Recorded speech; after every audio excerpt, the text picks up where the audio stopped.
Welcome back to Stick at Night. Hope everyone had a good summer. I'm your freeholder, Anthony L. Romano, representing the great cities of Hoboken and Jersey City.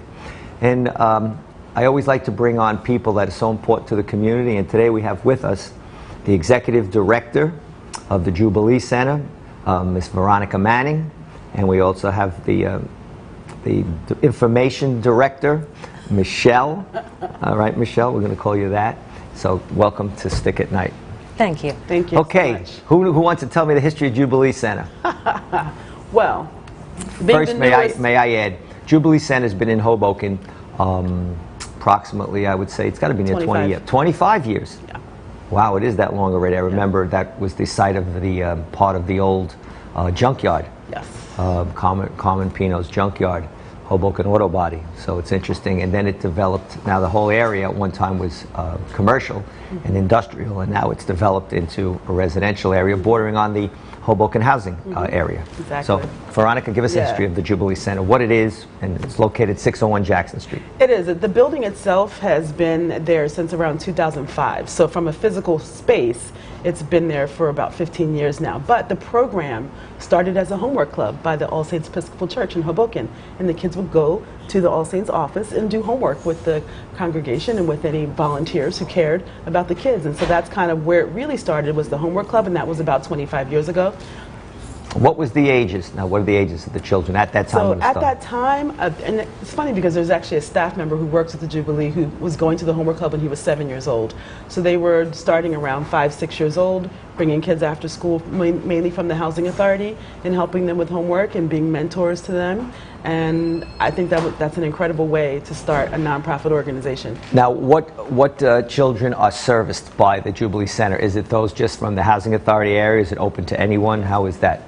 So because we're located directly across the street from the Housing Authority, it's mainly meant to serve the Housing Authority, but we do allow children, anybody who wants to come to the Jubilee Center can.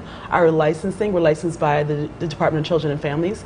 We can allow kids from age 6 to 13. So that's our core programming, is those elementary and almost middle school students. For those of you who don't know, our federal housing projects in Hoboken encompass a large area of the western part of the city, beginning on 2nd and Harrison, going right down to 6th and Jackson. Yes. And that means Marshall Drive, and we also, one of the few remaining cities that have the large buildings. Yep. As in a police terminology, for those of us that grew up there, both my grandmothers lived in the housing area. We call them the four tops. So we still have all the big high rises, those four, and we also have in the back the 540 and 560. So there is a lot of a need. There's a lot of children that need that extra help. Yep. And how long have you been the Executive Director, Veronica? So I've been the Executive Director for a little over a year now.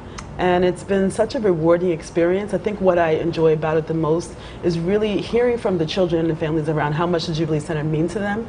It isn't just a place where they come for after-school programs or where they come for summer camp. It's really an environment that helps kids bring out their own greatness. They feel safe there. I have many, many kids tell me that they may experience bullying in school or they might have trauma at home, but when they come to Jubilee, it's a place where they can be themselves.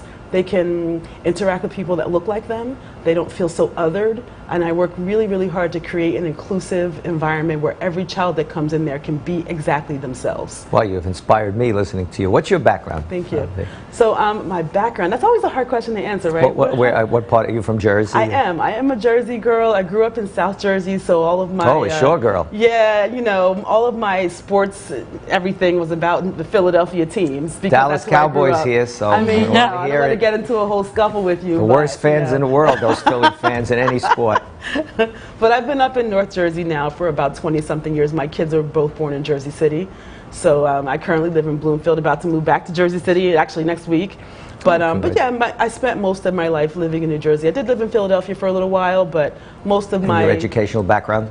So I have a bachelor's and master's degree from New York University. I just actually graduated this past May with my master's. Congratulations. Thank you. NYU, great school. Thank you. In nonprofit management and policy. So I did want to make sure that while I am working in a nonprofit space, I do have this research-based foundation of the way I approach nonprofit work, whether it's management or finance or how we fundraise. I think it's such an important thing in the way that our economy works, and that you have nonprofit organizations to be there when other resources aren't available.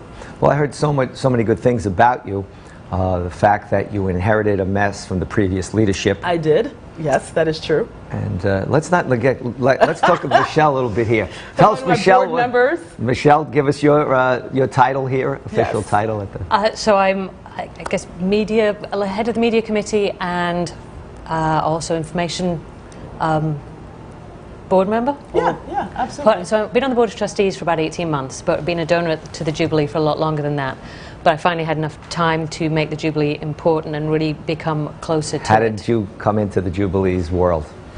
So my children attend All Saints School, which is also a mission of All Saints Parish, as the Jubilee is a mission of All Saints Parish, or how it originally started. So that's All Saints is, for those that don't, that's a Protestant school, a Protestant All church, Saints Episcopal Day School. Episcopal. And There you let go. me guess, that's a British accent, correct? That is, but I've been here a long time. So where were you born?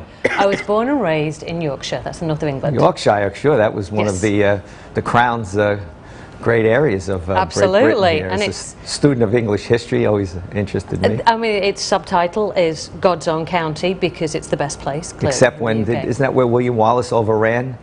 Oh, he came down the west side, Oh, but okay, because I was so- Lancastrians all right. and Tucson. So we have an Back to interesting, Jubilee.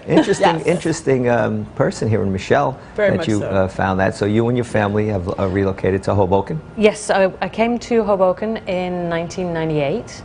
We only meant to be here for 6 months, but Hoboken gets under your skin. It's a wonderful place to live. And I ended up staying, and then we bought a place, and then we were married, and then we had children, and now it's home. My And kids are you've- both Hoboken kids. And you dedicate a lot of time to the And Jubilee. I try and give a lot of energy to the Jubilee. It What's is a your wonderful exact organisation. function? You also like to raise money? Is that part Raise of it? money, but also raising our profile, because I think that one of the biggest challenges the Jubilee Centre has is its location is a huge benefit and a huge detraction. The benefit is we're seated within the community that we serve.